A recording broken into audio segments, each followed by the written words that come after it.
Yeonmi Park absolutely shocks far leftists and especially socialists after they learn just how terrible socialism is by hearing about her own experiences defecting from the North Korean regime. This is gonna be an interesting one, guys. I think you're gonna enjoy it. I know I did. Frankly, it reminds me how lucky I am to be an American. It really is a privilege, even with all the craziness we see in this country today. It truly is, and I mean that. So we're gonna get right into the video, guys. It's gonna be a good one. But first, please make sure you like our video, share it around, and subscribe to the Resist the Mainstream YouTube channel. The reason we need you guys to subscribe is so we can keep bringing you guys these great videos. So please go ahead and do it. I'm your host, Darian, and let's get right into the video, guys. Hi, I'm Alana. So since you've been in America, what is one thing that you think Americans take for granted that you love? It's choice. Choice. I don't think Americans understand what a unique thing to have a choice. Choice to where you live, what you do, who you marry, what you even eat. When you go to restaurants, you have at least dozens of them to choose from. In North Korea, we don't have cookbook because nobody can afford the ingredients to make different kinds of food. So I think that's what I see, that Americans don't understand how unique the way of life is here. Okay, thank you. Thank you.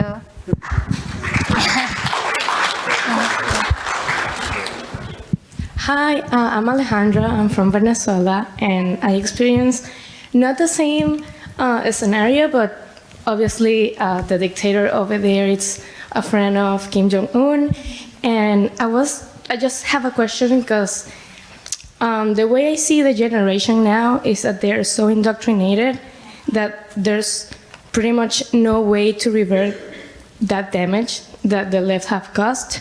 And do you think any possibility that we can change that in the near future, maybe? Yeah, thank you. I definitely see that. I think, like people from Venezuela, Cuba, or Iran, and North Korea, none of them want to live under socialism. That's why we escaped. And all these people living in democracy, they want to bring the socialism to this country. And the reason why I think they think that way is because of the American education system became a huge propaganda tool. It became an indoctrination camp, like North Korean schoolrooms. And I think once we realize what is getting into our children's minds, and also we realize how American media became liars, and they became a propaganda tool as well. Once we see that, and this hijacking of these big institutions, then I think we can change that. But first is definitely education, that our children getting brainwashed, and my son is too. I worry about that every day, and people really don't understand how bad it got in this country right now. Thank you. It's a great point by Yeonmi over here. Americans will very often talk about the propaganda we see in North Korea or China, even Russia, talk about how bad or pernicious it is. And maybe that's true, but something we rarely seem to talk about and have an honest conversation regarding is propaganda in our own country. What kind of propaganda are we being force-fed as American children? And I don't want to get into it right now, but there are a myriad of examples that come to mind. One example is Christopher Columbus. You ever hear about how Columbus Day is so terrible when you have Indigenous Peoples Day or whatever because it's offensive and so wrong? Why do people say it's offensive? Oh, Christopher Columbus, he's evil. He genocided natives. Is that why he adopted his own native son and raised him as his own? Because he was this evil racist who hated natives? Point being, it's a lot more complicated than that, but it's so oversimplified. That's just one of so many examples that come up where Americans are totally propagandized and brainwashed within our education system, and we don't even realize it. Hi, my name is Omar. Well, I think your story is massively inspirational. Something that was just going in my mind when you were talking was in transition from North Korea into American culture, experiencing that culture shock. Did you have like a singular moment where it just hit you that like, okay, things are different now? Yeah, I mean, every second things are different. No, I mean, in my dreams, I am still a lot of times a captive. I am still in North Korea, but when I wake up, it's not. So Yeah, I think it's not like one single thing. Like even when I wake up in a nice mattress, like I've never seen a mattress in my life in North Korea. When I get into a warm shower, I've never had a shower in my life. You know, when I have a refrigerator, like everything is literally a miracle. Thank you.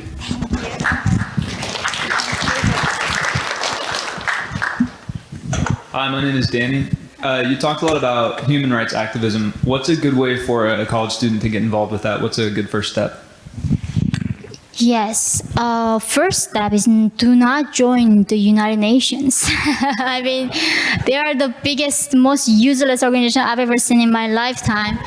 I'm sorry, but I have spoke at UN multiple times and complete degenerates. I'm so sorry. I mean, they let North Korea, China, Saudi Arabia, they let them decide who are the human rights violators. This is a joke, right? It's a show. So when you want to become a human rights activist, I think it's really important to find your own path and not following this mainstream. And I mean, BLM people say they are like fighting for human rights too, right? So it's not at this point embarrassing to even say that because human rights got hijacked by so many social justice warriors. They're like, what are you actually fighting for?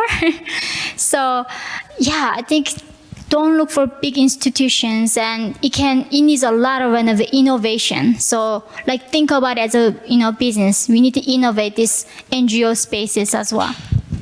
Thank you. Thank you.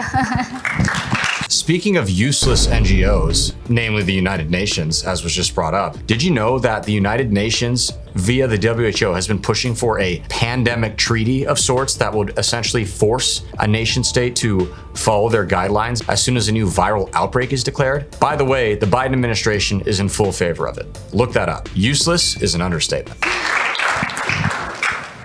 Hello, I'm Luke. I'm just wondering what your favorite fast food burger is here. I mean, hamburger. But even though Kim Jong-il said he discovered the hamburger. Did you see that? Yeah, but he discovered everything. But I think it's pretty awesome food. I love it. Thank you. Yeah, thank you. Got good taste. Hello, my name is Wilson. I have a question. As a North Korean defector, what is life like in South Korea, and what type of support do you get from their government? Yeah, South Korea was very tough.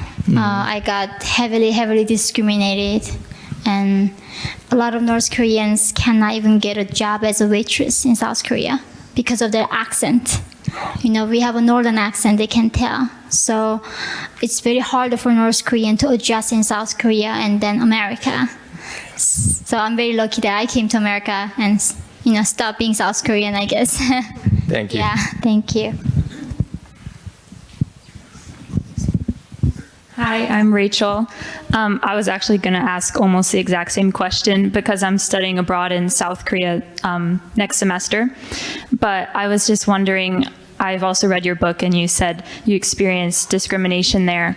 But I was wondering, is there like still a big population of North Korean people who stay in South Korea, or do you think the majority of them defect? But I know, as you said, it's a very small amount who actually make it to America. So if not America, are they just staying in South Korea or going elsewhere? Oh, mostly they are in China, captured. Okay. So majority of North Koreans are in China, and they end up in 4 places as a North Korean defector in China. One is you end up in organ harvesting. So they buy you and take your organs out and discard you. Second is you are bought in these brothels. They rape you until you die. Usually you die in 6 months.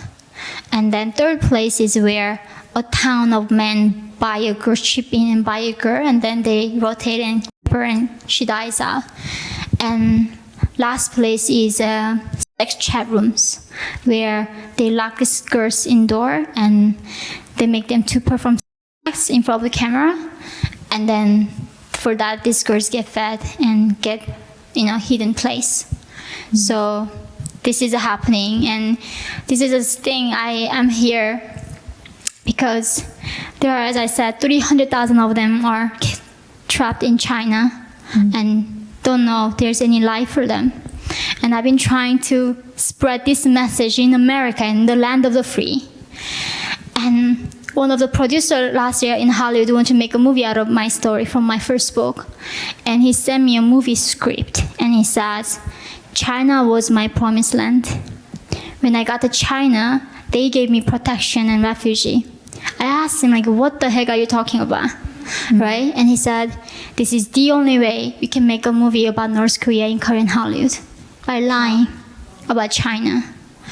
And that's why no Michelle Obama or Mark Clooney or none of these people would sit down with me, talk to me, because they all making money out of China.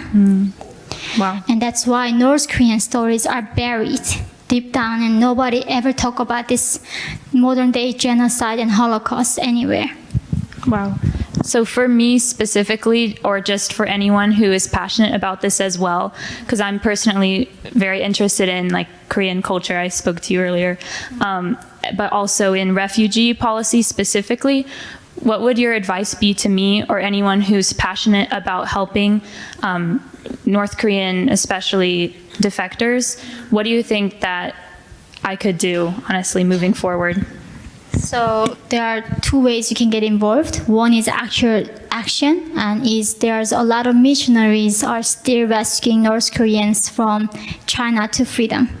So you can join one of those mission groups, and in any way you can help. And second is, I guess we have to elect right leaders in America that understands the threat of China, understand the corruption in American mainstream institutions, and they're willing to be the voice for the voiceless people. So I think that's two ways we can do as Americans. Okay. Yeah. Thank you. Thank you.